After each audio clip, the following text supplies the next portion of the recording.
कहानियों की श्रृंखला में आप सभी का हार्दिक स्वागत है। आज की हमारी कहानी है जैसी करनी वैसी भरनी, अर्थात कर्म के अनुसार ही फल मिलता है। एक जंगल में ऊंट और सियार रहते थे। उस जंगल के पास खरबूजों का खेत था, लेकिन खेत और जंगल के बीच में एक नदी पड़ती थी। एक दिन दोनों ने सोचा कि आज नदी पार खेत में खरबूज खाने चलते हैं। दोनों ने एक दूसरे से सलाह मिला ली और खरबूज के खेत की ओर चल पड़े।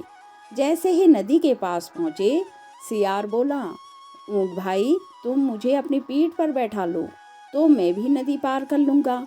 ऊँट ने सियार को अपनी पीठ पर बिठा लिया और थोड़ी ही देर में खेत में पहुँच गए। जैसे ही वो खेत में पहुँचे तो उन्हें बड़े मीठे मीठे खरबूज खाने को मिले। दोनों खरबूज खाने में जुट गए, लेकिन थोड़ी ही देर में सियार का पेट भर गया और वह अजीबोगरीब आवाज़ें निकालने लगा। यह देख ऊँट ने उसे ऐसा करने के लिए मना किया, लेकिन सियार ने उसकी एक न सुनी और बोला, ऊँट भाई, खाने के बाद मैं ऐसा जरूर करता हूँ, मुझे तो हुक्की आ रही है। ऊँट ने कहा, अगर तुम ऐसा ही करते रहोगे तो खेत का मालिक आ जाएगा और हमारी पिटाई कर देगा। लेकिन सियार फिर भी चुप नहीं हुआ और ऐसे ही करता रहा। सियार की आवाज़ सुनकर खेत का मालिक आ गया। खेत के मालिक को आता देख सियार तो झाड़ियों के पीछे छुप गया और ऊँट बेचारा पिट गया। अब जब सियार और ऊँट के जंगल से वापस जाने की बात आई तो सियार ऊँट के पास आया और ऊँट से बोला, भाई, तुम मुझे अपनी पीठ पर बैठा लो। ऊँट को भी अपना बदला लेने का मौका मिल गया।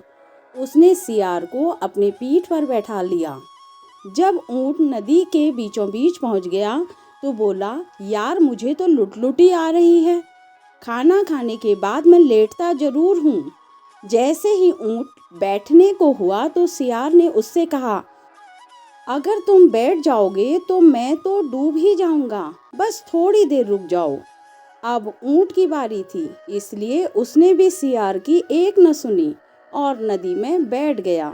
जैसे ही ऊँट बैठा, सियार नदी में डूब गया और मर गया। इस कहानी से हमें यह सीख मिलती है कि हमें सबके साथ अच्छा व्यवहार करना चाहिए, क्योंकि हम जैसा करेंगे वैसा ही हमें मिलेगा। मतलब जैसी करनी वैसी भरनी। कहानी सुनने के लिए धन्यवाद।